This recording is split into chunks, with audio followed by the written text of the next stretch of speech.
Hello everyone, welcome to new video. কেমন আছো সবাই? আশা করি সবাই খুব ভালো আছো, আমিও ভালো আছি। আজকে আবার চলে এলাম তোমাদের সাথে একটা কেক ডেকোরেশনের ভিডিও শেয়ার করতে। আমাকে এই কেকটা যে অর্ডার করেছিল সে বলেছিল যে আমাকে একটা এরকম ফ্লেভার অ্যাড করে দিতে, যাতে কেকটা খেতে ভালো হয়।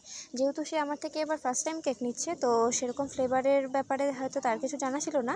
যাই হোক, আমি তাকে বলেছিলাম যে তুমি বাটারস্কচ কেকটা ট্রাই করতে পারো, সেটাই আমার কাছে বেস্ট মনে হয়। তো সেই বুঝে কাজটা করেছিলাম। তো কেকের লেয়ারগুলো আমি দিয়ে দিলাম, ভিতরে বাটারস্কচ ক্রাশটাও আমি অ্যাড করে দিয়েছি। আর এখন কেকটা ফিনিশিং করে নেব। আমাকে একটা কেকের ফটো পাঠিয়ে বলেছিল যে সেরকমটাই করে দিতে, পুরোপুরি সেম না হলেও যেন সেরকম হয়, তাই সেই বুঝেই করেছি। আর কেকের মধ্যে যে কালারটা দেখতে পারছো তোমরা, সেটা আমি ব্লু আর পার্পল কালারটা মিক্সড করে তারপরে এই কালারটা এনেছিলাম। তো প্রথমে আমি ক্রাম কোট করে নিয়েছিলাম হোয়াইট ক্রিম দিয়ে, কারণ আমার মনে হয় যে পুরো ক্রিমটার মধ্যে আগে কালার অ্যাড করার থেকে আমি পরে যদি কালারটা অ্যাড করি তো সেটাই হয়তো বেশি ভালো হয়। তো সেই জন্য আমি পরে ওপর দিয়ে কালারটা অ্যাড করে দিয়েছিলাম, যেহেতু এই কালারটা ছিল।